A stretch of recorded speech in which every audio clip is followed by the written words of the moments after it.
تستمعون إلى بودكاست ذكاء مش اصطناعي مع عمرو زكي.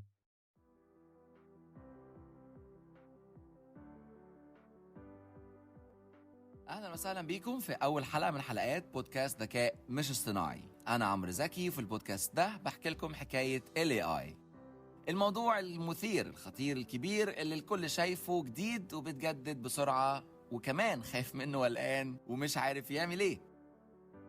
النهاردة الكلام عن بداية AI، تطوره، وإيه اللي مستنينا إن شاء الله في المستقبل، تحديات يا ترى ولا فرص.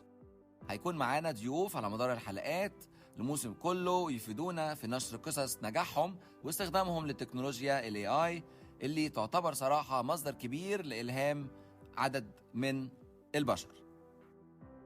خلينا نبتدي من الأول. اتخيلوا معايا كده مستمعينا الكرام، هنرجع بالزمن لورا لوقت ما كانت التكنولوجيا لسه في بدايتها، لما الكمبيوترات أو أجهزة الحوسبة ضخمة ومحجوزة للمختبرات والأبحاث وبس. جه عالم أمريكاني اسمه جون ماكارثي، واللي اسمه يمكن مش معروف لمعظمنا لكنه يعتبر عند الكتير وأنا منهم هو الأب الروحي، الجاد فاذر للمجال. بابا المجال ماكارثي طلع لنا بمصطلح كلمة الذكاء الاصطناعي لأول مرة في سنة 1956. نظم مؤتمر مع أصحابه العلماء في جامعة دارتموث في هانوفر أمريكا، لما كانوا بيحلموا بعالم تقدر فيه المكن، الماشينز، الآلات تفكر وتتعلم زي البشر. بس خلينا أفاجئكم وأقول لكم إنه حتى قبل كده كان في محاولات يمكن نعتبرها بداية برضه للذكاء الاصطناعي. في الأربعينات والخمسينات كان في عالم إنجليزي مشهور جدا اسمه آلان تورينج، وأساسا هو ما سابش حاجة صراحة في العلم إلا لما عملها. تعلم كمبيوتر، منطق، لا وكمان كان فيلسوف، وهو مشهور بفك شفرة الألمان في الحرب العالمية الثانية.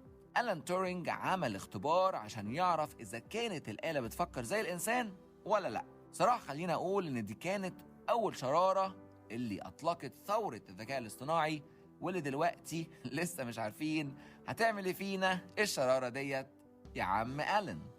الستينات والسبعينات خلالها كانت أول بداية فيها الذكاء الاصطناعي يطلع لنا بأنظمة أو systems، وده يا حلوين برنامج بيحاكي المحادثة وبيقدر يتكلم مع البشر، وكان اسمه إليزا.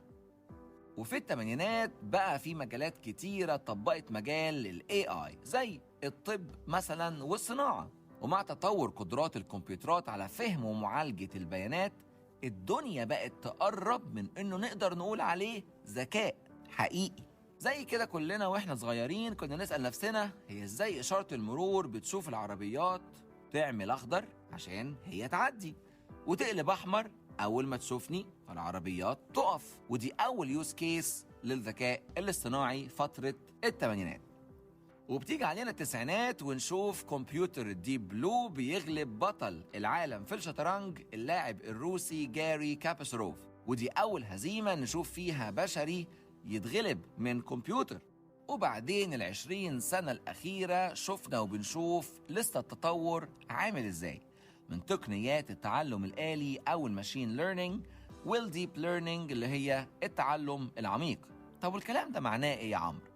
التقنيات ديت بتعتمد على شبكات عصبية معقدة شبه دماغنا كده، وبتشتغل بنفس الطريقة، وبكده الآلات بتتعلم من البيانات اللي بتاخدها وبتعرف تاخد قرار، وكمان تتعرف على الأنماط اللي اتعلمتها. ادينا مثال على الكلام ده يا عمرو. مثال على الكلام ده هو التعرف على الصور وعلى النصوص، يعني زي مسح الوثائق والتعرف على الكتابة اليدوية، وكمان البحث على الإنترنت. وأكبر دليل على كده المعلم جوجل اللي قام باستخدام خوارزميات حسنت من نتائج البحث، كل ده بالذكاء الاصطناعي. ال AI خلاه أكبر محرك بحث نعرفه لدلوقتي. وفي 2024 بقى عندنا مساعدين شخصيين زي الست سيري والحاجة أليكسا، البرنس جوجل أسيست. كل دول بيستخدموا تقنية جديدة اسمها LNP، يعني هي تقنية فهم كل اللهجات، قدرة غريبة على الكلام والتعامل مع أي عمر من أعمار الناس. كمان بقى عندنا في الفترة اللي احنا عايشينها دلوقتي سيارات ذاتية القيادة، يعني عربية تقدر تقول لحضرتك خليني أسوق مكانك، زي تسلا. وكمان قدرة جوجل في تطوير السواقة الذاتية ديت مش بس وقفت عند العربيات، لا كمان التشخيص الطبي. وأكبر مثال على ده الكاميرا اللي جوه كبسولة تبلعها حضرتك وانت قاعد في البيت يا معلم، تقول لك عندك ايه، واللي ده اللي بيسموه التعلم العميق. فريق بودكاست ذكاء مش اصطناعي عمل استبيان للتعرف على الآراء المختلفة عن ماهية ال AI وإزاي شايفينه بيأثر علينا. الاستبيان اتعمل بين أصحابنا، وكمان شارك فيه بعض من زمايلنا المشتركين في برنامج البودكاست العربي نادي دبي للصحافة. أحب أوجه لهم جميعاً كل الشكر على الدعم الكبير من خلال مشاركتهم لينا. جمعنا لكم شوية من الردود صراحة كانت قمة في خفة الدم. في تعليق بيقول: أنا مش هوافق على الذكاء الاصطناعي إلا لما الغسالة بالكهرباء في البيت تقوم وتنشر الغسيل بعد ما تغسله. تعليق تاني بيقول: لما بقى يروح الشغل مكاني هبقى آمن بيه. تعليق تالت كمان بيقول: وأنا خايف من التطور السريع لل AI.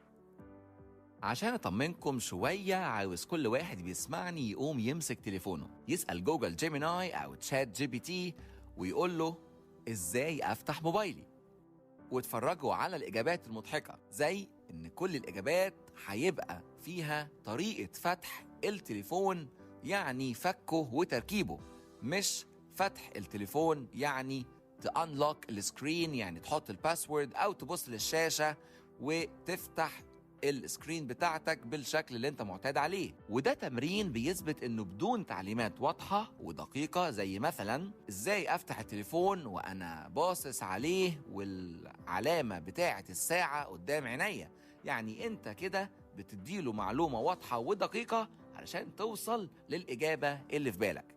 وده نفس الشيء اللي بيثبت بدون الوضوح الذكاء الاصطناعي ما بيقدرش يفهم انت عايز ايه.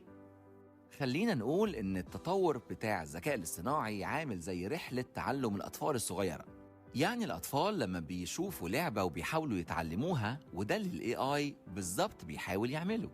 هو بيطور نفسه زي الطفل الشاطر اللي عنده شغف، حب ولعب والتعرف على الصور، وكمان إنه عايز يقرأ كويس.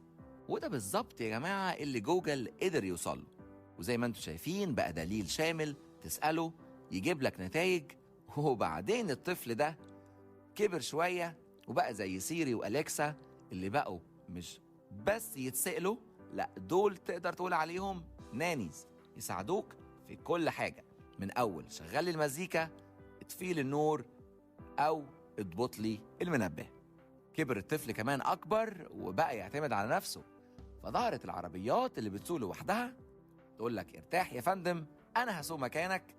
وبعدين كبر شوية الطفل وبقى زي الدكتور، يقدر يقرأ الأشعات ويشخص المرض بكل دقة وسرعة كبيرة. طيب بالنسبة لتعليق الغسالة فمش بعيد يحصل، لأنه مستقبلا هنوصل للروبوتات الاجتماعية زي المسلسل الياباني المعروض حاليا ساني.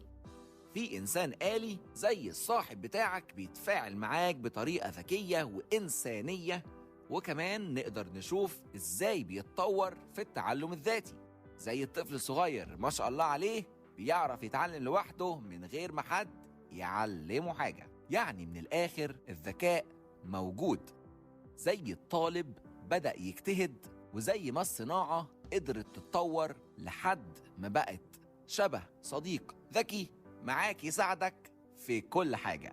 ودي آخر نقطة كانت معانا النهاردة في بودكاست ذكاء مش اصطناعي.